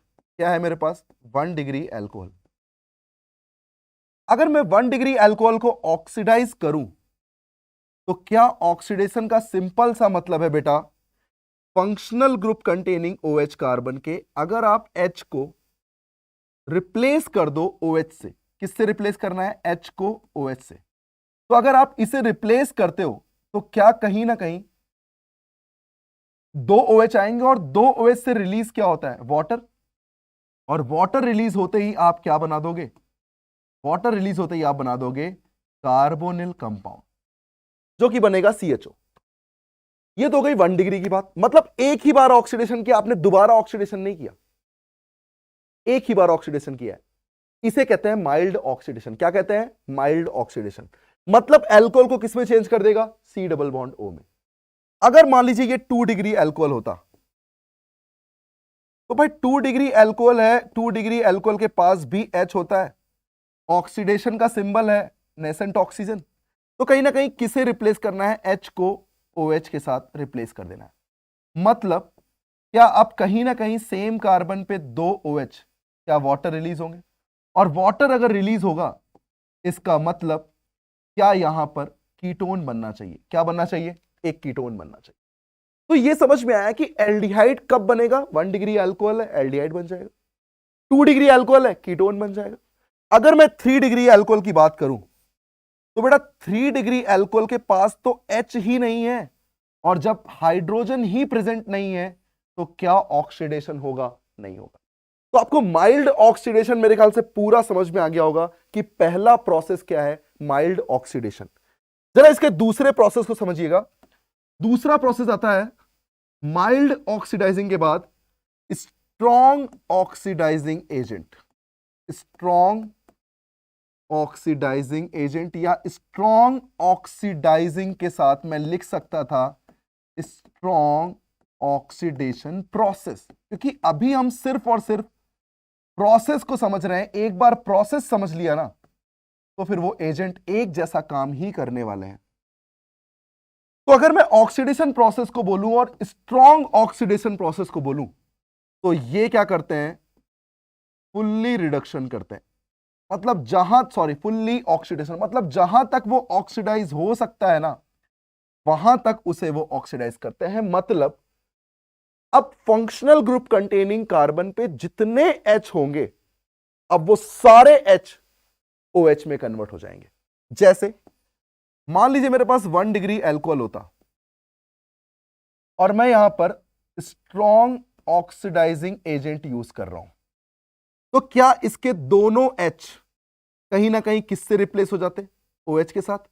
और मुझे बताइएगा जब एक बार दोनों OH ये चेंज होते तो क्या 2 OH से वाटर रिलीज होता, कार्बोनिल बनता और एक OH बच जाता? क्या यही तो कार्बोक्सिलिक है? यही क्या है? कार्बोक्सिलिक। और अगर मान लीजिए ये कीटोन बनना चाहे तो क्या इसे 2 डिग्री अल्कोहल लेना चाहिए, क्योंकि यहां एक ही H है और एक ही H को अगर चेंज करना है स्ट्रॉन्ग ऑक्सीडाइजिंग एजेंट भी क्या करेगा भाई? OH में चेंज कर देगा। मतलब क्या ये कीटोन बन जाएगा। लेकिन अगर मैं 3 डिग्री अल्कोहल की बात करूं तो बेटा 3 डिग्री अल्कोहल के पास तो H ही नहीं है, और अगर 3 डिग्री अल्कोहल के पास हाइड्रोजन नहीं है तो तुम मुझे बताओ अगर मैं स्ट्रॉन्ग ऑक्सीडाइजिंग एजेंट लूं तो क्या यह प्रोसेस होना चाहिए? नहीं होना चाहिए। तो कहने का मतलब H प्रेजेंट होना क्या है? जरूरी है। अब इसका एक तीसरा पार्ट समझने जा रहे हैं हम, और वो तीसरा पार्ट है strong oxidising agent plus heat. Strong oxidising agent plus heat, मतलब उसके साथ क्या प्रेजेंस होगी? हीट की प्रेजेंट होगी। अब हीट की प्रेजेंस होती है ना, तो अब मैं आपको कीटोन भी ऑक्सीडाइज करके दिखाने वाला हूं, और यही है ये प्रोसेस। अब बहुत ध्यान से देखिएगा बेटा, स्ट्रॉन्ग ऑक्सीडाइजिंग एजेंट प्रेजेंट हो और साथ में क्या प्रेजेंट हो? हीट। तो अगर ये 1 डिग्री अल्कोहल है तो बेटा 1 डिग्री अल्कोहल में strong oxidising agent plus heat है। तो ये क्या करता है? अब काम तो वही करना है, दोनों H को रिप्लेस करेगा। मतलब ये फाइनली अगर मैं बोलूं तो क्या कहीं ना कहीं 3 OH आने वाले हैं, और 2 OH से क्या रिलीज किया था अपन ने? वाटर। और जब 2 OH से वाटर रिलीज किया तो क्या ये कार्बोक्सिलिक बनना चाहिए? बिल्कुल सही बात है। अगर मैं इसी को 2 डिग्री अल्कोहल के साथ रिएक्शन कराऊं, ऑक्सीडेशन प्रोसेस है और स्ट्रॉन्ग ऑक्सीडाइजिंग एजेंट है, तो क्या ये पहले कीटोन में चेंज होना चाहिए? मेरे ख्याल से अब आपको क्लियर है कि किस तरीके से कीटोन में चेंज हुआ होगा। देन अब इसके बाद प्रोसेस होता है बेटा, अब इसके बाद प्रोसेस होता है। तो प्रोसेस कैसा होता है? यहां पर कुछ ऐसा करो कि यार एल्कीन बन जाए, क्योंकि अगर एल्कीन बन गई ना तो तुम ऑक्सीडेटिव ओजोनोलिसिस करके ऑक्सीजन ऑक्सीजन जोड़ सकते हो, और ऑक्सीजन का जुड़ना क्या कहलाता है? ऑक्सीडेशन। तो यार एक काम करो ना, टॉटोमेरिज्म कर दो। क्या कर दो? टॉटोमेरिज्म। और अगर तुमने टॉटोमेरिज्म कर दिया, अब बताओ just like oxidative ozonolysis, just like oxidative ozonolysis. आपको पता है क्या करते थे, आप याद करिए, ऑक्सीजन ऑक्सीजन, ये कहां तक हो सकता है, एसिड तक, और बेटा टर्मिनल एल्कीन हमेशा कहां तक जाती थी, याद करिए, CO2 गैस तक। तो ये बन जाता है strong oxidising agent plus heat. तो कहने का मतलब अगर हीट प्रेजेंट है तो किस तरीके से प्रोसेस होता है, और अगर हीट प्रेजेंट नहीं है तो किस तरीके से प्रोसेस होता है। अच्छा, टर्शरी अल्कोहल की बात करूं तो टर्शरी के पास H तो नहीं है, लेकिन क्या strong oxidising agent plus heat थी। और बेटा जब प्लस हीट है तो क्या इसे डिहाइड्रेशन प्रोसेस करना चाहिए, और डिहाइड्रेशन के थ्रू मैं ये कह सकता हूं कि ये कहीं ना कहीं एक एल्कीन फॉर्म करेगा, और एल्कीन फॉर्म करने के बाद आप वही काम करिए जो आपने ऑक्सीडेटिव ओजोनोलिसिस के साथ किया, एग्जैक्टली वही काम।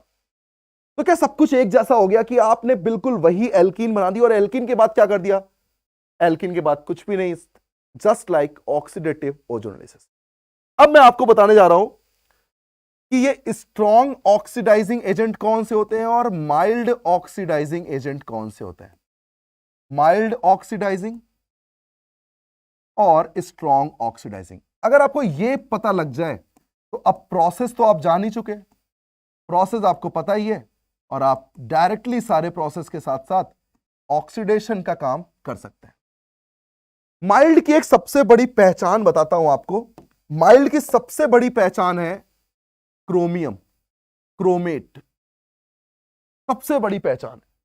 मतलब क्रोमेट कहीं भी दिख जाए ना, तुरंत समझ लेना क्रोमेट का सिंपल सा मतलब है कि वो माइल्ड ऑक्सीडाइजिंग एजेंट है। जैसे सबसे पहला आता है PCC, इसका नाम है पाइरिडीनियम क्लोरोक्रोमेट। क्या करता है क्रोमेट, मतलब CrO3, कहीं ना कहीं पाइरिडीनियम मतलब पिरिडीन के साथ साथ ईएम का मतलब है कि ये H लगा होगा, और Cl माइनस मतलब ये है PCC, पिरिडीनियम क्लोरोक्रोमेट। क्या होता है ये सिर्फ और सिर्फ क्या है, एक माइल्ड ऑक्सीडाइजिंग एजेंट है। मतलब 1 डिग्री को अल्कोहल को एल्डिहाइड, 2 डिग्री अल्कोहल को कीटोन, और 3 डिग्री अल्कोहल नो रिएक्शन। क्या मैं दूसरे की बात करूं तो दूसरा आता है PDC, पिरिडीनियम डाइक्रोमेट बोलते हैं इसको। क्या बोलते हैं, डाइक्रोमेट। देखिए फिर से क्रोमेट आ गया, सेम काम है। तीसरा CrO3 H प्लस और रूम टेम्परेचर। देखिए इसमें भी क्या आ गया, इसमें भी कहीं ना कहीं क्रोमेट आ गया, और इसे बोलते हैं बेटा जोन्स रिएजेंट। कौन सा रिएजेंट बोलते हैं इसको, जोन्स रिएजेंट।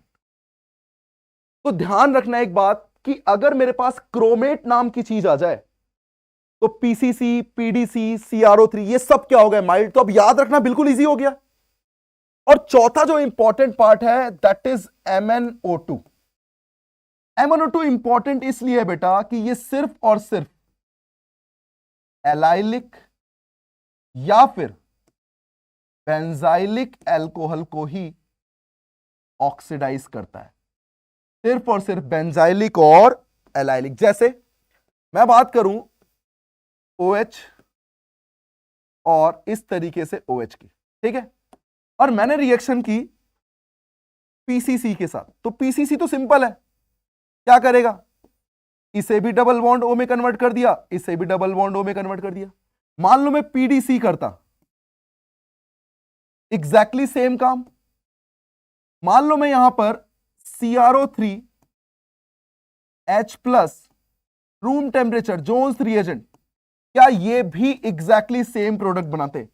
लेकिन अगर मान लीजिए मैं MnO2 करता, तो क्या MnO2 सेम करता है, नहीं, ये सिर्फ और सिर्फ एलाइलिक या फिर बेंजाइलिक अल्कोहल को ही ऑक्सीडाइज करता है। और एलाइलिक ध्यान से देखिए, एल्कीन से जुड़े कार्बन पर OH, क्या ये है एलाइलिक, तो सिर्फ और सिर्फ ये ऑक्सीडाइज होता और ये एज इट इज वैसे का वैसा ही लगा रहता। तो मेन इंपॉर्टेंट क्यों है अपने पास MnO2, क्योंकि MnO2 क्या करता है, सिर्फ और सिर्फ एलाइलिक और बेंजाइलिक को ही क्या करता है, वो ऑक्सीडाइज करता है, सिर्फ और सिर्फ एलाइलिक और बेंजाइलिक। अब आते हैं स्ट्रॉन्ग में। यार स्ट्रॉन्ग की जो बात होती है ना, स्ट्रॉन्ग में कौन कौन से आते हैं जरा ध्यान से देखिएगा बेटा, बहुत ध्यान से। स्ट्रॉन्ग सुनने में ही एकदम तगड़े तगड़े लग रहा है, सुनने में ही K2Cr2O7 सुनने में ही तगड़ा है, H प्लस। KMnO4 हीट दे दो, hot KMnO4 H plus, basic medium में भी ले लो तो भी कोई दिक्कत नहीं है। मतलब ये सबके सब क्या हो गए, स्ट्रॉन्ग ऑक्सीडाइजिंग एजेंट। खासकर अगर मैं CrO3 को जब तक रूम टेम्परेचर पर रख रहा हूं तब तक तो वो माइल्ड है, लेकिन अगर मान लीजिए यहां पर मैंने हाई टेम्परेचर दे दिया तो हाई टेम्परेचर पे फिर ये किस में चेंज हो जाता है, फिर ये चेंज हो जाता है कुछ इस तरीके से, CrO3H प्लस क्रोमेट। मतलब ये जोन्स को अगर मैं हीट दे दूं तो फिर ये स्ट्रॉन्ग ऑक्सीडाइजिंग एजेंट पे चेंज हो जाएगा। तो बहुत सिंपल हो गया। क्रोमेट की स्टोरी क्या होती है, क्रोमेट कहीं दिख जाए माइल्ड और सब तगड़े तगड़े सुनाई दे स्ट्रॉन्ग। बिल्कुल सिंपल हो गया भाई। अब चलिए इसके क्वेश्चंस करते हैं कुछ। तो यही मैंने आगे इसमें बता रखा था कि पीसीसी क्या है, पिरिडीनियम डाइक्रोमेट, क्या है mild. CrO3 room temperature mild.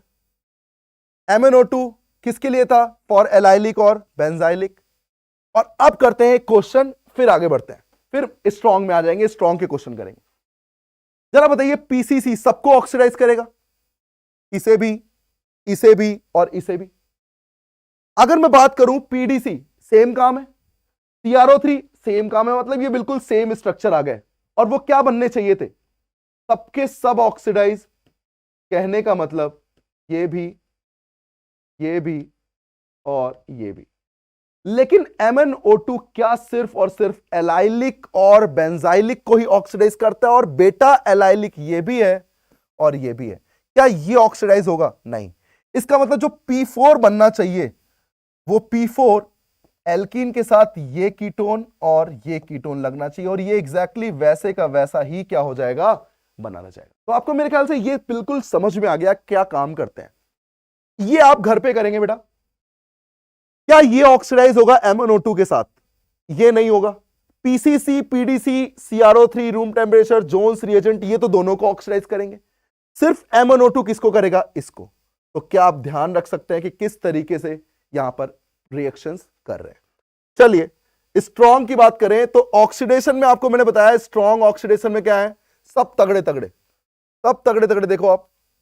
इसका मतलब स्ट्रॉन्ग ऑक्सीडाइजिंग एजेंट में सब क्या आते हैं, कुछ इस तरीके से रिएक्शन में प्रोसीजर फॉलो होता है।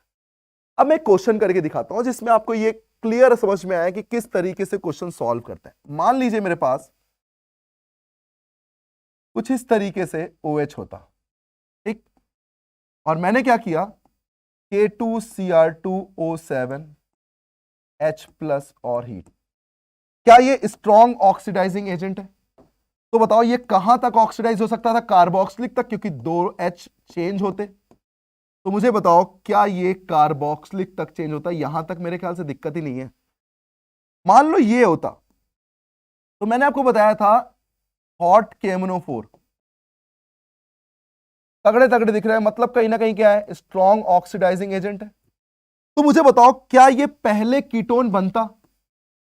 और मैंने आपको बताया था कीटोन ऑक्सीडाइज कैसे होता है। आप बताइए क्या बताया था, टॉटोमेरिज्म। मतलब मुझे क्या करना चाहिए था, टॉटोमेरिज्म। और टॉटोमेरिज्म के बाद जस्ट लाइक ऑक्सीडेटिव ओजोनोलिसिस, मतलब वो अलग एसिड और ये अलग एसिड बनता या नहीं बनता, बताइए। तो ये हो गया कीटोन का भी ऑक्सीडेशन। तो आपको ये समझ में आ गया कि किस तरीके से माइल्ड ऑक्सीडेशन काम करते हैं, किस तरीके से स्ट्रॉन्ग ऑक्सीडेशन काम करते हैं, और किस तरीके से strong oxidising agent plus heat काम करता है। नेक्स्ट आता है पीरियोडिक एसिड HiO4। समझिएगा HiO4 कैसे रिएक्शन करता है। इसकी रिएक्शन किससे हाथ होती है, देखिएगा जरा, कंडीशन समझिएगा। कंडीशन होनी चाहिए या तो दोनों OH विसिनल पोजीशन पे हो। किस पोजीशन पे हो, विसिनल का मतलब होता है बेटा अलग अलग, जस्ट अगल बगल, कंसेक्यूटिव कार्बन पे। या फिर विसिनल पे एक कार्बोनिल एक OH हो, या फिर दोनों के दोनों क्या हो, कार्बोनिल हो। अब ये कैसे रिएक्शन करता है जरा ध्यान से देखिएगा। मान लीजिए मैंने यहां पर इस तरीके से ग्लाइकॉल लिया और पीरियोडिक एसिड के साथ रिएक्शन की, HiO4। ये कैसा एक ऑक्सीडाइजिंग एजेंट है। क्या है ये? Oxidising agent. दो चीज पूछता है इसमें, एक पूछता है HiO4 के मोल बताइए, और एक पूछता है फाइनल प्रोडक्ट क्या होगा। जब भी आपको नंबर ऑफ मोल पूछे तो बेटा जितनी बीच में लाइन, हर OH OH के बीच में कितनी लाइनें खींच सकते हो? एक, और तो है ही नहीं। मतलब नंबर ऑफ लाइन जो है वो नंबर ऑफ मोल को बताएंगी। किसको बताएंगी? नंबर ऑफ मोल को। तो क्या यहां एक मोल यूज हुआ है, और आपको करना है ऑक्सीडेशन। मतलब क्या? ऑक्सीडेशन का मतलब होता है ऑक्सीजन का एडिशन, और ऑक्सीजन किस फॉर्म में ऐड होगा? एक वैलेंसी के साथ, तो OH में ही ऐड होता है। याद करो, दो वैलेंसी होती थी तो मैं कहीं ना कहीं क्या करता था? O ऐड करता था। तो कहीं ना कहीं आपको क्या करना है? पीरियोडिक एसिड में OH और OH को ऐड करना है। बताओ सेम कार्बन पे दो OH, बताओ जरा, सेम कार्बन पे दो OH किस में कन्वर्ट हो जाएंगे? क्या ये एल्डिहाइड आना चाहिए था? एक मोल ऊपर से, एक मोल नीचे से, क्या दो मोल फॉर्मल्डिहाइड आंसर आना चाहिए था? चलिए कुछ और एग्जांपल इसके करते हैं। मान लीजिए मेरे पास कुछ इस तरीके से OH OH और कार्बोनिल होता, और मुझे रिएक्शन कराई जा रही है पीरियोडिक एसिड HiO4 के साथ। मैंने आपसे क्या कहा? लाइन जो बताती है नंबर ऑफ मोल बताती है, मतलब कितने मोल हो गए? 2 मोल। यही लाइनें आप खींच सकते हो। क्या हर मोल पे OH OH ऊपर नीचे लिखना चाहिए? बताओ इस कार्बन पे कितने OH है? 2। इस कार्बन पे 3 OH, और इस कार्बोनिल पे 1 OH। क्या तुम्हें दिख रहा है ये कार्बोक्सिलिक बन चुका है? 3 OH, 2 OH से कार्बोनिल, 1 OH से कार्बोक्सिलिक, और 2 OH formaldehyde. And the answer is, एक बन गया फॉर्मल्डिहाइड और 2 मोल बन गए फॉर्मिक एसिड। चलिए एक आप करेंगे। बहुत बहुत सही सही, एकदम डायरेक्टली देखिएगा, बिल्कुल इजी है बेटा। आपसे नंबर ऑफ मोल पूछे, क्या करना है? बीच में लाइनें खींचो। कितनी लाइनें खींच सकते हो? तो क्लियर दिख रहा है, 1 2 3। कितने मोल? 3 मोल। क्या करते हैं लाइन के ऊपर? OH OH, क्योंकि ऑक्सीडेशन किया है। ऑक्सीडेशन का मतलब एडिशन ऑफ ऑक्सीजन। जरा ध्यान से देखिएगा, ऊपर वाले को 2 OH मिल रहे हैं। क्या मैं डायरेक्ट लिख सकता हूं कि ये CHO बन चुका है? क्या बन चुका है? CHO। क्या बीच वाले को कार्बोनिल है? 2 OH कार्बोनिल बनाएंगे, सेम कार्बन पे 2 कार्बोनिल। अरे यार ये तो CO2 है भाई। इसका मतलब क्या बन सकता है? CO2 gas. सेम कार्बन पे 3 OH कार्बोक्सिलिक, सेम कार्बन पे 2 OH फॉर्मल्डिहाइड। तो फॉर्मल्डिहाइड 2 बन गए और एक बन जाएगा फॉर्मिक एसिड। तो क्या आपको ये क्लियर समझ में आ गया कि पीरियोडिक एसिड किस तरीके से काम करता है? चलिए आगे पढ़ते हैं। नेक्स्ट आता है टॉलेंस टेस्ट। 3 होते हैं ये, टॉलेंस, फैलिंग और बेनेडिक्ट। टॉलेंस, फैलिंग और बेनेडिक्ट। टॉलेंस टेस्ट की पहचान समझिएगा कि सबसे पहली बात करते हैं रिएजेंट के बारे में। किसके बारे में? रिएजेंट के बारे में। अगर मैं रिएजेंट की बात करूं तो इसको एक नाम बोलते हैं बेटा, सिल्वर मिरर टेस्ट। क्या बोलते हैं इसको? Silver mirror test. इसका रीजन ये है कि हर जगह आपको सिल्वर सिल्वर मिलेगा, मतलब आपको Ag मिल जाए, Ag plus Tollens test. Silver का अगर मैं कहीं डाई अमोनियम सिल्वर हाइड्रोक्साइड की बात करूं तो ये भी क्या है? ये भी कहीं ना कहीं टॉलेंस रिएजेंट है। मतलब आपको कहीं भी सिल्वर से रिलेटेड बात दिख जाए ना, तो आप हमेशा क्या समझेंगे? Tollens test. कहने का मतलब क्या है? Silver mirror test.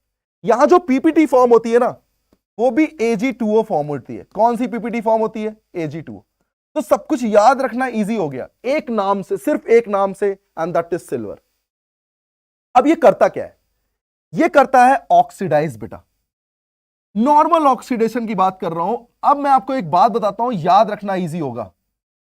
अगर मैं इसको ऑक्सीडेशन की तरह यूज कर रहा हूं तो मुझे बताओ, एल्डिहाइड ऑक्सीडाइज हो सकता है? बिल्कुल हो सकता है। लेकिन क्या कीटोन ऑक्सीडाइज हो सकता है नॉर्मल कंडीशन में? नहीं। मतलब एल्डिहाइड तो पॉजिटिव टेस्ट देंगे लेकिन कीटोन पॉजिटिव टेस्ट नहीं देगा। यही खास बात है इसकी। तो अगर मैं एल्डिहाइड और कीटोन को डिस्टिंग्विश करना चाहूं, अलग करना चाहूं, तो क्या मुझे टॉलेंस यूज करना चाहिए? मान लो मैं तुमसे पूछूं बेंजल्डिहाइड और एसीटोन में अलग अलग करना है, मुझे क्या यूज करना चाहिए? Tollens reagent. Silver mirror test, silver से रिलेटेड पीपीटी, Ag2O पीपीटी, यही तो क्वेश्चन पूछे आते हैं।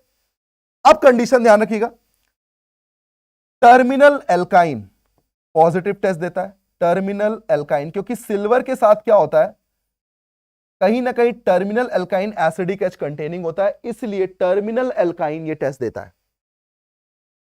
सबसे इंपॉर्टेंट बेटा, बहुत इंपॉर्टेंट है ये, that is alpha hydroxy ketone. Alpha hydroxy ketone. यार कोई कीटोन है और मैं अल्फा पे हाइड्रोक्सी लगा दूं, क्या मैं इसे ऑक्सीडाइज करूंगा तो डाई कीटो बनेगा? और डाई कीटो फर्दर ऑक्सीडाइज हो सकता है, मतलब कहीं ना कहीं ऑक्सीडेशन पॉसिबल है। तो मेरे भाई जब ऑक्सीडेशन पॉसिबल है, then alpha hydroxy ketone gives positive test with Tollens reagent.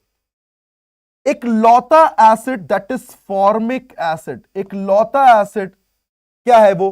Formic acid, जो कि क्या देता है? Positive test.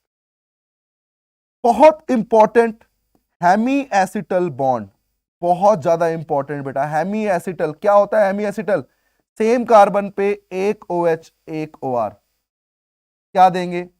Positive test.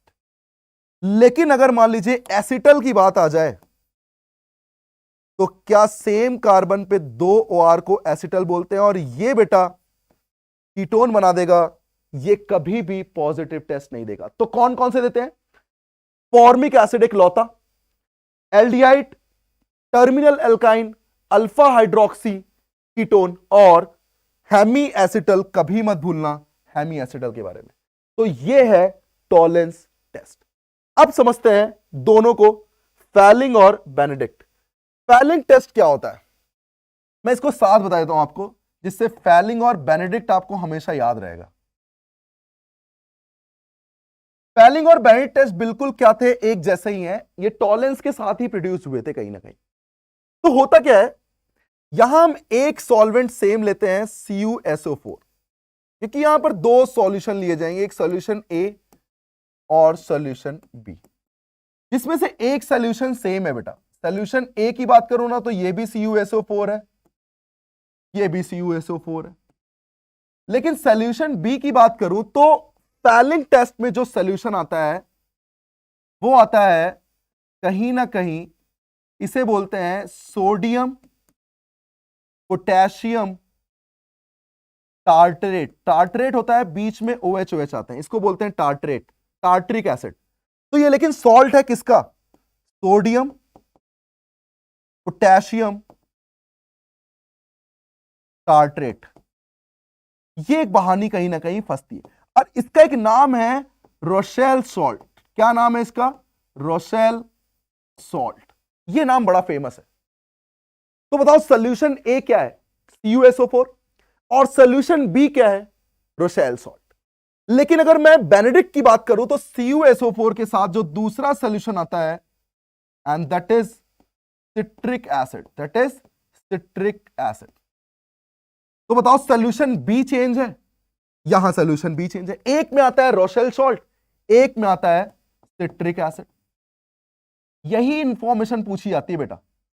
दोनों में पीपीटी कौन सा बनता है? Cu2O पीपीटी इसके भी बनता है, और Cu2O पीपीटी इसका भी बनता है। बस एक इंपॉर्टेंट बात जो सबसे इंपॉर्टेंट है, और वो है बेंजल्डिहाइड। बिल्कुल टॉलेंस की तरह है, लेकिन सिर्फ एक लौता एल्डिहाइड जो नेगेटिव टेस्ट देता है, negative test with Fehling and Benedict. इनके साथ ये क्या देता है? कहीं ना कहीं नेगेटिव टेस्ट। बाकी सारे एल्डिहाइड, बाकी सारी कंडीशन जो टॉलरेंस में सीखी है, वो सब कुछ कहां कवर होगी? फैलिंग और बैंडिंग, सब कुछ एग्जैक्टली सेम। लेकिन एक लौता एल्डिहाइड जो फैलिंग और बैंडिंग नहीं देता है, एंड दैट इज बेंजल्डिहाइड। मतलब सोचो, अगर मुझे फॉर्मल्डिहाइड और बेंजल्डिहाइड में टेस्ट करना हो, मैं टॉलरेंस यूज नहीं करूंगा, क्योंकि दोनों एल्डिहाइड देंगे ना यार। तुम किसे यूज करो? फैलिंग को लो, बेनेडिक्ट को लो। जो फॉर्मल्डिहाइड के साथ तो पॉजिटिव देगा, लेकिन बेंजल्डिहाइड के साथ नेगेटिव दे देगा। तो क्या डिस्टिंग्विश हो गया? अलग अलग हो गया। तो यही है डिफरेंस, टॉलरेंस अलग पढ़ने का और फैलिंग बेंडिक्ट एक साथ पढ़ने का। फैलिंग और बेंडिक्ट एक जैसे एल्डिहाइड कीटोन में डिस्टिंग्विश है, लेकिन एक लौता एल्डिहाइड जो नेगेटिव टेस्ट देता है, और यही है सबसे इंपॉर्टेंट पॉइंट। ठीक है, चलिए आगे बढ़ते हैं। तो याद रखना, रोशेल सॉल्ट कहां आता है? फैलिंग में। सिट्रिक एसिड में क्या आता है? Benedict acid. देखिए आगे देखते हैं। बेनेडिक्ट अपन ने पढ़ लिया है। हिंसबर्ग रिएजेंट, हिंसबर्ग टेस्ट क्या होता है? ये एक अमाइन का टेस्ट है, जो हमें थोड़ा सा ध्यान रखना है। अमाइन का टेस्ट कैसे करते हैं देखिएगा। मान लीजिए मैं यहां अमाइन की बात लूं, और अमाइन की रिएक्शन होती है बेंजीन सल्फोनिल क्लोराइड के साथ। किसके साथ? Benzene sulphonyl chloride. मतलब बेंजीन है, कहीं ना कहीं सल्फोनिल है, और क्या है यहां पर? Benzene sulphonyl chloride. अब ये क्या करता है बेटा? मान लीजिए मैंने यहां 1 डिग्री अमाइन लिया होता, तो क्या एन न्यूक्लियोफिलिक अटैक करता है, एडिशन एलिमिनेशन करता है, क्योंकि लिविंग ग्रुप अच्छा है। तो क्या यहां पर जो सोल्यूशन आता उसके साथ एन के साथ एक एच तो बचा रहता? क्यों बचा रहता? क्योंकि आपने क्लियरली देखा, एक पॉजिटिव एक एच को रिलीज करेगा, तब एक एच तो बचा रहेगा ना भाई। सीएल एक एच लेकर जाएगा, एक एच तो बचा रहेगा। मतलब क्या यहां पर अभी भी एन के पास एच है? और जब अभी भी एन के पास एच है, तो क्या ये बेस के साथ सॉल्युबल होगा या नहीं होगा? बिल्कुल सॉल्युबल होगा, और यही पूछा जाता है। मान लो यहां 2 डिग्री अमाइन होता, तो क्या 2 डिग्री अमाइन अटैक तो करता? बेंजीन सल्फोनिल के साथ अटैक करता, नो डाउट, क्योंकि अभी भी एक एच तो होगा इसके पास, क्योंकि 2 डिग्री अमाइन है। लेकिन क्या वो अब एच इसके पास नहीं बचता, तो क्या वो बेस के साथ सॉल्युबल होता? नहीं। तो हो गया ना अलग। एक को मैंने अटैक कराया, बेसिक सॉल्यूशन में डाला, सॉल्युबल है, मतलब 1 डिग्री अमाइन है। एक को अटैक कराया, अटैक कराने के बाद एच बचा ही नहीं, और एच बचा ही नहीं, तो मुझे क्लियरली दिख रहा है कि क्या अब ये बेसिक सॉल्यूशन के साथ सॉल्युबल होंगे? नहीं, कोई रिएक्शन ही नहीं देगा। और 3 डिग्री अटैक ही नहीं कर पाएगा, मतलब 3 डिग्री की बात करूं तो वहां अटैक ही नहीं होगा। तो बताओ, हो गया ना 1 डिग्री अलग, 2 डिग्री अलग, और 3 डिग्री अलग। यही है Hinsberg test. Benzene sulphonyl chloride सिर्फ कौन देता है? 1 डिग्री अमाइन। तो नेक्स्ट पढ़ेंगे विक्टर मेयर टेस्ट। नेक्स्ट क्या है अपने पास? Victor Meyer test. Victor Meyer test में क्या होता है यार? यहां पर ये टेस्ट जो है ना, ये टेस्ट है अल्कोहल का टेस्ट। ये किसका टेस्ट है? अल्कोहल का। बहुत पूछा आता है बेटा, इसमें मेजर पार्ट पूछा आता है कलर के बारे में। मेजर क्या पूछा आता है? कलर के बारे में। जरा ध्यान से देखिएगा, यहां क्या होता है? अगर मान लीजिए मैंने यहां पर 1 डिग्री अल्कोहल लिया, लेट सपोज मैंने क्या लिया? 1 डिग्री अल्कोहल, तो रिएक्शन होती है, सबसे पहली रिएक्शन होती है रेड फॉस्फोरस प्लस X2। आप I2 ले सकते हो, आप Cl2 ले सकते हो, आप Br2 ले सकते हो। रेड फॉस्फोरस प्लस X2, ऐसा मैं क्यों कह रहा हूं? क्योंकि ये फॉर्म करते हैं PI3 या फिर PI5, और आपको मैंने बता रखा है अल्कोहल के साथ PCl3, PCl5 क्या ये हैलाइड में चेंज करते हैं?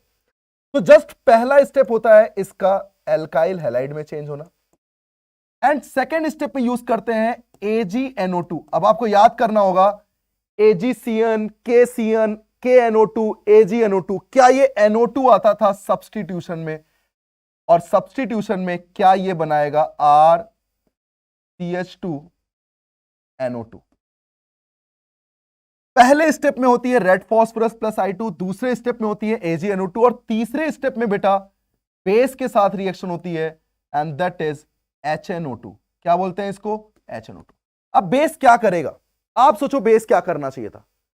क्या बेस को एसिडिक H कहीं ना कहीं रिमूव करना चाहिए था? और एसिडिक H ये क्यों है? क्योंकि NO2 का माइनस है, उसके नेगेटिव के साथ रेजोनेंस है। अगर बेटा NO2 की बात करूं, क्या ये NO2 कहीं ना कहीं इस तरीके से होता है? तो अगर इसके बगल वाले कार्बन पे नेगेटिव लग जाए तो क्या ये रेजोनेंस कर सकता है? और यही काम तो किया है।